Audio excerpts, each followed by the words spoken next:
Credo, isto começa logo. Isto já são sinais daquela coisa. Pois é, sífilis terciária. Eu disse-te. Bom dia a toda a gente que está neste momento com sífilis terciária. Sim, um beijinho. De Beijinho compreensão. não. Posso, menino? Por favor. Gosto. Gosto. Já gosto. Vamos fazer uma viagenzinha por um sítio que já todos ouvimos falar, mas que se calhar não conhecemos bem. Um sítio que não é muito grande, de facto. Neste dia, estávamos em 1924 e morri. Adoro os anos 20. Coca na cabeça, coca na cabeça, anões com bandejas. Aquelas de big coca. bands a tocar e a soprar e a cheirar e a não sei. Assim foi a vida da nossa morta. Coitadinha, por acaso não. E morria na Baviera. Na Baviera! Aos 29 anos apenas. No Vexídia. Muito E no já Vexídia. podia ter ido à vida eu também aqui. Mas já viste. Mas com uma vida bem Agora cheia. compara a vida dela, vai. Agora Começa vê lá. Agora vê lá. Falamos da grande duquesa Maria Adelaide do Luxemburgo. Uau. É esse sítio que vamos. A Maria Adelaide nasceu em 1894 no próprio do Grão-Ducado do Luxemburgo. E vamos saber, mas que raio de país é este? Que coisa Toda a é gente já esta? ouviu falar do Realmente, Luxemburgo. sim. Claro. Mas se calhar não sabemos a sua história. Hoje vamos todos ficar a saber. É um Estado pequeníssimo, um Grão-Ducado, aliás. Sim, é um país, vá. Não deixa de ser. Não tem mar e está rodeado da Bélgica, a Alemanha e a França. É ali um Lockland, como eles chamam. Olha, às vezes não se escolhe quem temos ao lado, não é? É verdade. É o Só que que é. só que moram lá apenas 660 mil pessoas, 15% das quais são portugueses. Portugueses, como nós sabemos. pô. Aliás, metade da população destes 660 mil pessoas são estrangeiros, não são luxemburgueses. 15 da população é portuguesa. Isto é um ensaio social, isto não é? Este país, esta unidade, é uma coisa Sim, incrível. sim. E sobretudo uma gone right, não é? Pois. Mas vamos saber um bocadinho da história deste. Aliás, vamos também ter outra portuguesa na história do Luxemburgo. Já vamos ver onde, mas mais adiante. Ao longo da história, esta localização entre estes poderosos impérios, não é? Hoje não impérios, mas poderosíssimos países na história da Europa. Era incrível, acabou não por é? ter uma importância estratégica gigante. E tinha uma poderosa fortificação, hoje património da Unesco, que ainda continua a ser, eu acho que ainda é onde vivem o Grão-Duque. Uma fortíssima fortificação que defendia ali toda aquela precaria. Logo por volta- Multipaíses, não é? Portanto, entre todas as ali frentes. tudo, sim. Claro, já vamos ver. Não foi propriamente independente, já vamos ver como é que funcionou o Luxemburgo ao longo dos séculos. Logo à volta do ano 1000 aparece como um condado próprio, portanto havia o conde do Luxemburgo, e assim foi durante muitos séculos, mas fazia parte do Sacro Império, portanto a Alemanha, se quiserem. Já dissemos aqui tantas vezes, a Alemanha era formada, até ao século XX, era formada por ducados, reinados, principados, condados, neste caso, portanto, todos ali juntos com a sua independência, e por ser um império, votavam. Cada vez que morria um imperador, votavam e elegiam entre si quem é que ia ser o próximo imperador. Uau. Claro, isto tinha a ver com a importância das próprias casas reais ali daquela zona. E a verdade é que no século XIV, um dos condes do Luxemburgo vai ser eleito imperador. É o auge do poder do Luxemburgo, desta família real que se chamava Família Real Luxemburgo, e tornam-se duques nessa altura. E o território deles vai aumentar até à sua extensão máxima, muito maior do que hoje é o Luxemburgo. E ainda vai aumentar ainda mais no reinado de um dos seus heróis nacionais, João o Cego. Era cego, sim, tinha cegado nos últimos anos da sua vida e que lutou bravamente numa batalha, apesar de já ser cego. É o Dom Afonso Henriques, se quiserem, do Luxemburgo. Pai. Claro. Entretanto, nisto, extingue-se a Casa Real do Luxemburgo e cai aquela zona nas mãos dos Habsburgo. Temos ali os Habsburgo, que é o Carlos V, que tem Espanha, tem a Alemanha. A figura poderosa. Tal e qual. Estes Habsburgo, esta família, vai continuar a ser. A Alemanha elege o seu imperador, mas durante séculos era sempre um Habsburgo, que depois controlavam também a Holanda dos Habsburgo, a Espanha, como sabemos, os Filipes são Habsburgo, até Portugal, o Dom Sebastião era Habsburgo, portanto é o tipo... Filiais em todo o lugar. Um império onde o sol nunca se punha, assim se chamava, depois também incrível. tinha as colónias disto tudo, e portanto assim fica no Império dos Habsburgo, o único país que não pertencia, vou exagerar um bocadinho, mas nesta parte europeia é a França, o grande inimigo dos Habsburgo. A França, depois para o outro lado do mundo temos os turcos também, mas para percebermos aqui esta porcaria. Isto vai ficar na mão dos Habsburgo até quando? Até 1794. Vem um francês, Napoleão Bonaparte, Tudo espertinho. que acaba com o império dos Habsburgo. Pois. Limpa, conquista grande parte da Europa. Claro, já sabemos que a brincadeira vai durar apenas até 1815, são só ali aqueles 20 aninhos, porque o Napoleão vai ser derrotado e definitivamente vai ter que se desenhar Pois, o mapa da mas Europa com moças, novamente. não é? Moças Claro, gigantes. claro. O mapa da Europa não vai ser o Reiniciar mesmo. toda a Mesmo. coisa. Claro. Sim, faz uma coisa chamada o Congresso de Viena. Juntam-se em Viena, vão ao natério, Sim, porque é claro, Viena, percebes? claro que é. Em Viena ao natário, É a Viena ao natério das suas Boa! bolas. Opa, genial. Sim, senhor. Muito bem.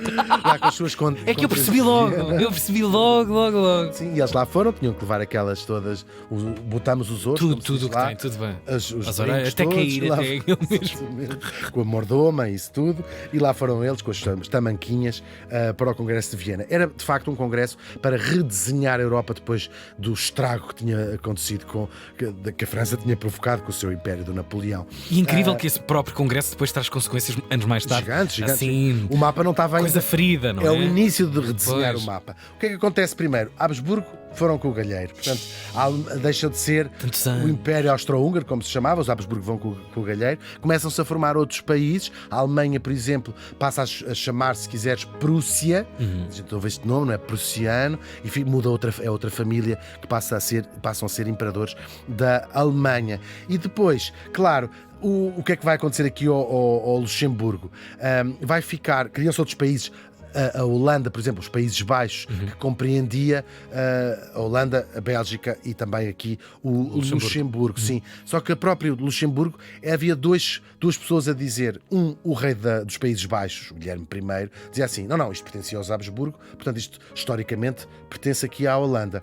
E a Prússia, do outro lado, dizia: não, mas eles já fizeram parte do Império Alemão e portanto andaram aqui à chatice. Sim, Como é que se resolve no Congresso de Viena? Da seguinte maneira: o rei Guilherme I dos Países Baixos fica também grão-duque do Luxemburgo, chama-se União Pessoal. O que é que significa? Tens o mesmo rei, mas são reinos independentes.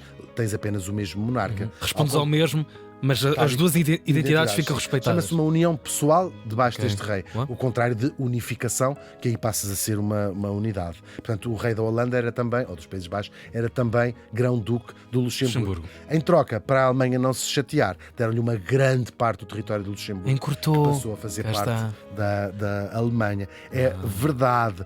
Toda Agora, a gente ficou feliz. mas ainda não acabou Mais a ou história do menos. Luxemburgo, sim. 1830, a Bélgica, que fazia parte do Reino dos Países Baixos, há uma revolta grande e ficam eles independentes. Já se sabe, a Holanda fica o que hoje é a Holanda, a Bélgica forma-se como país e faltava resolver o problema do Luxemburgo. Claro, voltaram a fazer um acordo, há ali umas disputas grandes. A Holanda... O rei da Holanda continua a ser o grão-duque do Luxemburgo, mas em troca, para acalmar a Bélgica, dão metade do país, que é a parte francófona do Luxemburgo, à Bélgica. E fica aquele bocadinho que é hoje o Estado do Luxemburgo. E lá vai Tiraram. É verdade. Uma Bolas. parte para a Alemanha, uma parte para a Bélgica e ficou aquele bocado que é hoje Pois. o Estado do Luxemburgo. Entretanto, 1890, morre o rei da Holanda, Guilherme III, e nós já trouxemos aqui, ele tem apenas uma filha.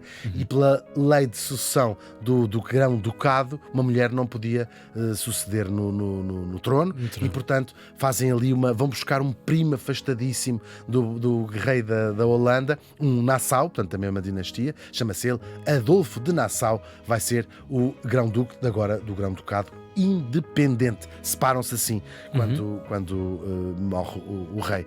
E depois há um filho deste, Guilherme IV, que é o pai da nossa morta, portanto, o segundo grão-ducado.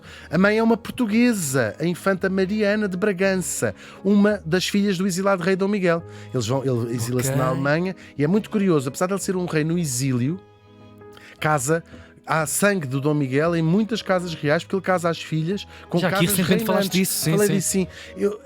A explicação é fácil. A Europa estava em grandes disputas internas, não é? Portanto, estas coisas todas de guerras e de separações e de criação de novas nacionalidades, e a casa portuguesa, apesar de estar exilada, era uma solução de não compromising. Claro. Não deixavam de ser princesas reais, mas... Um lugar neutro da discussão, não é? Sim, tal e Pois, qual. claro. E a verdade é que há muita descendência do Dom Miguel aí em muitas casas reais, como é o caso desta. Portugueses pelo mundo. Mesmo portugueses pelo mundo, mesmo. sim. E esta infanta Mariana foi muito importante nesta história. Este casal agora teve uma chatice, só teve filhas. Teve 6 filhas. O tipo percebeu, o Guilherme percebeu, tem que mudar a lei para evitar chatices, Claro. e muda a lei, senão leia o Grão Ducado para o caraças. E vai ser a filha mais velha, que é a nossa Maria Adelaide, que passa a ser a herdeira. É a primeira a nascer no Grão Ducado em 600 anos, que não nascia lá um Grão Duque, porque eram outras pessoas, não é? Claro. Era o periodista, era não sei o quê, ou era o rei holandês. Depois, 1912, tem 17 anos, o pai morre, à regência da mãe, portanto o Grão Ducado foi regido por uma portuguesa nesta altura. Depois há uma invasão pela Alemanha durante a Primeira Guerra Mundial. A mãe, a filha de Dom Miguel, portanto. A filha de Dom Miguel. Uau. Sim. Ela era neta de Dom Miguel, a nossa Maria Adelaide. Ela fica muito embrulhada, é uma miúda, não é? 18 anos. Há uma grande esperança na altura de uma renovação, vem uma figura tão jovem, há assim um espírito grande. O Grão-Ducado é invadido pela Alemanha, ela mete-se numa rede de intrigas políticas enormes, dissolve o Parlamento a uma altura mal aconselhada, eventualmente. Depois, no fim da guerra, havia a percepção enorme internacional e até lá dentro, de que ela tinha sido pró-alemã durante aquele período da Primeira Guerra Mundial. Estamos a falar de nazis. Sim. Mas que lhe manchou toda... Manchou mesmo, gravíssimo, consequências gravíssimas. Claro, ela participou no esforço de guerra, claro. Fez parte da Cruz Vermelha, assim, em auxílio, só que fez assim umas coisas, uns erros quase de iniciante. Sim. Foi ao enterro de um primo que era alemão, viajou, não é?